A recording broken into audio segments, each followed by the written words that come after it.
Assalamualaikum warahmatullahi wabarakatuh.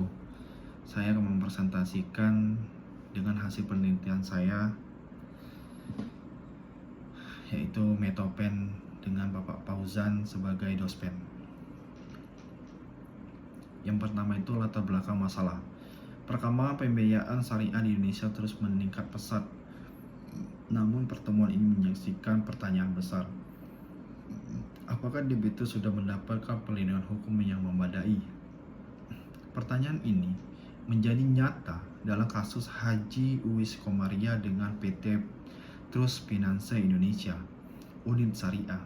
Pada tanggal 17 Desember 2010, debitur menandatangani akad pembiayaan muraba dengan wakalah senilai 1,47 miliar untuk pembelian satu unit truk kontainer Nissan CWM 330 HTZZ Dex Tyler dengan cicilan 33.471 per bulan dalam selama 36 bulan.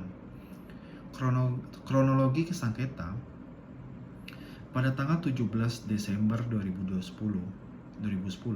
akad ditandatangani, klausul menyatakan kreditur baru boleh menarik kendaraan setelah 30 hari keterlambatan.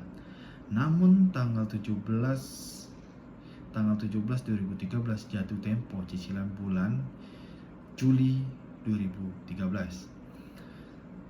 Ketika tanggal 3 Agustus 2013 kendaraan ditarik paksa pukul 20.30 padahal baru 17 hari keterlambatan.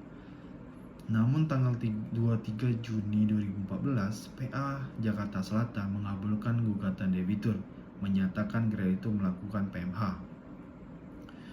Namun tanggal 30 Desember 2014, PTA Jakarta mengeluarkan putusan PA Jakarta Selatan.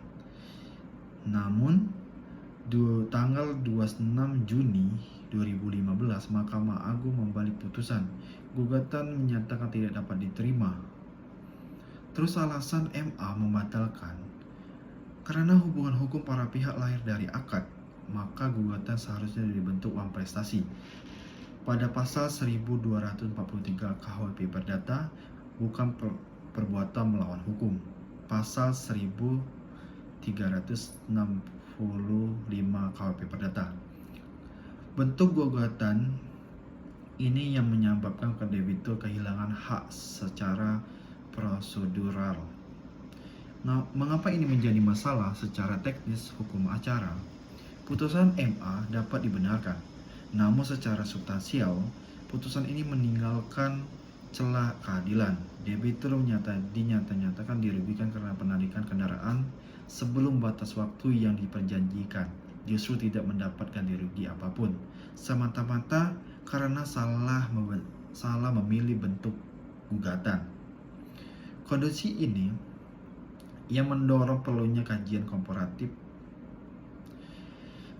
mekanisme perlindungan debitur menurut pasal 1243 KUHP Perdata, hukum perdata konvensional dan instrumen takwid atau ganti rugi dalam hukum perdata Islam sebagaimana diatur dalam KHS.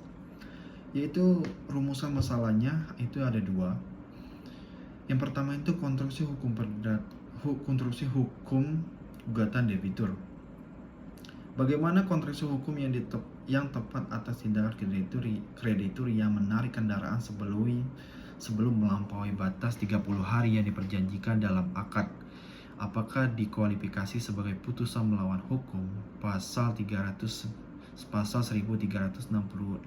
KUHP Perdata ataukah uang prestasi pada pasal 1243 KUHP Perdata dan ditentukan hukum perdata Islam? Yang kedua, perbandingan mekanisme perlindungan debitur. Bagaimana perbandingan mekanisme perlindungan hukum bagi debitur berdasarkan pasal 1243 KUHP Perdata dengan instrumen ganti rugi tatwid dalam hukum perdata Islam sebagaimana diatur KHS yang dikaitkan dengan fakta hukum dalam putusan MA nomor 528K/AG/2015. Terus tujuan penelitian itu ada dua.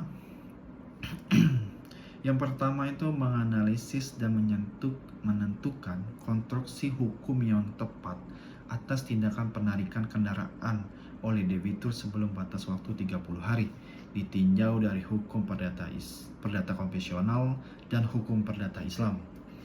Yang kedua itu membandingkan secara komparatif mekanisme perlindungan debitur berdasarkan pasal 1243 KUHP Perdata dengan instrumen takwid dalam hukum perdata Islam, meliputi persamaan, perbedaan, kelemahan, dan kekurangan masing-masing sistem dalam konteks sengketa akad pembiayaan.